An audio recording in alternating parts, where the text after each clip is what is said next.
Welcome, truth seekers. And we are back with another piece from the mind-blowing universe of Prince Harry and Meghan Markle. The Meghan Markle files, or folks, you're in for an exciting ride. So buckle up, because we are about to peel back the layers of the Duchess of Sussex's character, and honey, let me tell you, it is sweeter than juicy peach.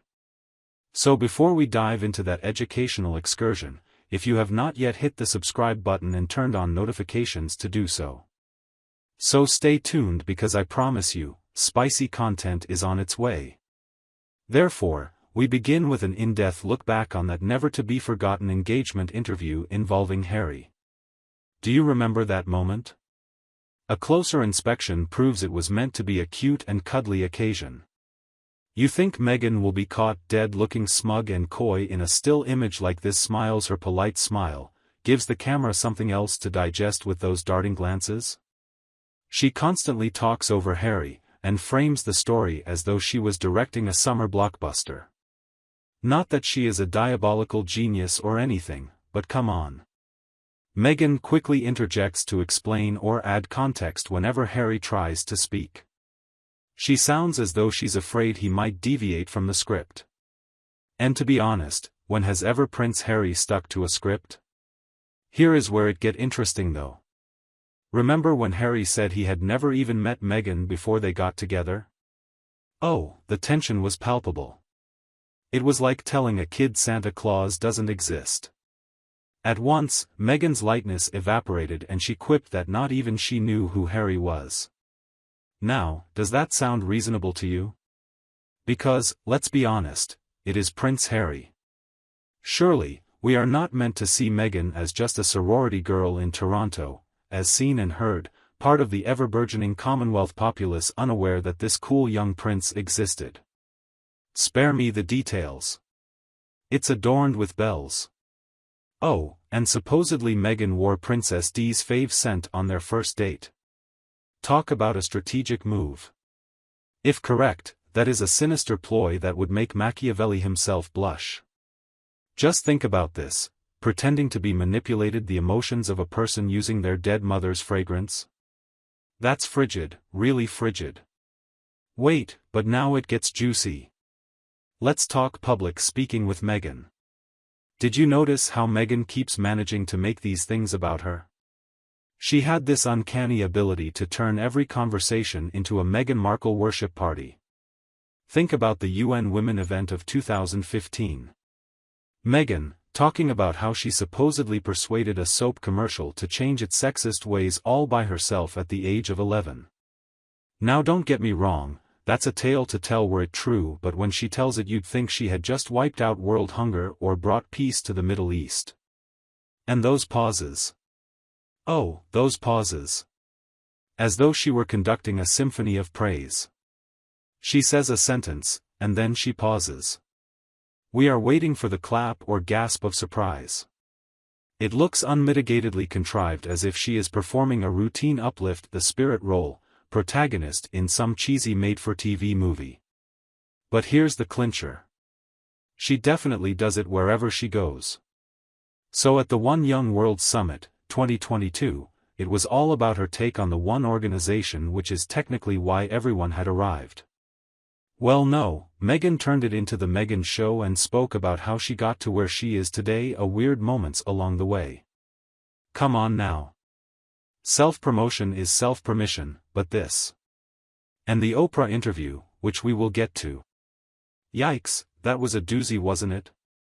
Harry cannot explain here what Meghan has had to deal with in terms of, for example, mental health issues, and then all of a sudden Meghan interrupts him and throws the victim card like she would throw a ball. Shame, lack of royal family support. It comes across as far more dramatic and emotional. Still, it really just feels like this is all a little orchestrated. Her expression of emotion, while it looks right on paper, feels insincere. It's like watching an actress play a beaten-up royal, which, let's be real, isn't really that far off. I am not underestimating the challenges Meghan endured within royal institution, no question, she faced difficulties. Her story does read like a kind of fairy tale captivity at other times. Remember, Meghan had her own successful acting career before Harry entered the scene. She was a veteran of celebrity and the public eye. I am not entirely buying into this poor me narrative. What gets me is how she also adapts to whomever the audience may be in tailoring her persona, it seems. She offers an aura of class in royalty, inspiration from podiums and tragedy as a victim. Like she has a lot of different personalities and chooses to put on the one that fits each situation best. Maybe that chameleon quality is just part of who Meghan actually is, someone with a keen sense for the room, and what the room wants. Yet it all feels engineered, like theater. This, along with the fact that she has to continuously deal with efforts at image control of epic proportions, begs the question, pourquoi? Why go through all this sanctimonious pretending? Why not simply be authentic? This is where my theory kicks in. Hide yo kids. I have a feeling Meghan is afraid of losing the grin on her face. She has constructed this flawless person, as a way to prevent sending the real her into public eye in fear of what could happen. A rather discouraging thought, really. Nobody is perfect, everyone has flaws and fall off sometimes. However, Meghan is seemingly on an endless chase for a level of perfection that doesn't exist. It seems that in the process, she has disassociated from her authentic self. Think about this. When was the last time you saw Meghan just kick back? When had you seen her really smile or make light of a mishap? There was always perfect hair, unsmudged mascara and chosen words. It can be painful to see. All of which brings me to the person or group for whom I feel sympathy in this whole mess. Harry. Come on people, Harry has always been the more chillaxed royal. He is the guy you would find next to a local bar downing on cheap beer, but he was also picture perfect for any state dinner. But now, he looks like a man who is flailing and looking to Meghan for what to say or do. It is like watching a slow-motion train crash. You want to look away, but you are hooked. But at the end of it, because all of us secretly know how this story is going to end. At some point, however, that shiny veneer of perfection will crack for Meghan. You can only pretend for so long before the original you wants back out. And when that happens, brace yourself. It's bound to be a spectacle. But another part of me dare to hope that I am wrong. I kind of hope one day Meghan learns that she doesn't need to control everything. It is not as thought she needs to achieve perfection at all times.